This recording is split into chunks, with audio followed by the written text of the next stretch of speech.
আজকে আমরা প্রায় 500 অধিক রোগী দেখেছি। আমাদের সেবার ভিতরে ছিল ফ্রি চিকিৎসা, ফ্রি ক্যাম্প এবং মিনিমাম 5 থেকে 600-এর উপরে আমরা রোগী দেখেছি। আলহামদুলিল্লাহ আমরা আমাদের কার্যক্রমটা মোটামুটি সম্পূর্ণভাবে শেষ করেছি। আমরা চেষ্টা করেছি যেন কোনো একটা রোগী আমাদের সেবা না পেয়ে ফিরে না যায়। আমরা যথেষ্ট চেষ্টা করেছি। আমাদের প্ল্যান ছিল দুপুর 3টা পর্যন্ত, কিন্তু আমরা রোগীদের চাপের কারণে সেটা 6টা পর্যন্ত করতে বাধ্য করলাম। আলহামদুলিল্লাহ সব রোগী আমাদের সেবা নিয়ে সন্তুষ্টি। ইনশাল্লাহ এই ধারাবাহিকতা আমরা সামনের দিকে এই উৎস নিয়ে আগে আসবো।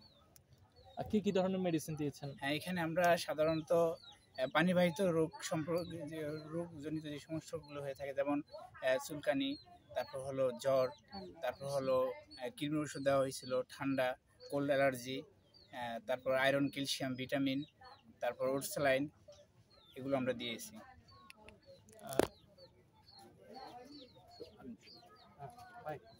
যদি বলতেন যে আয়োজনে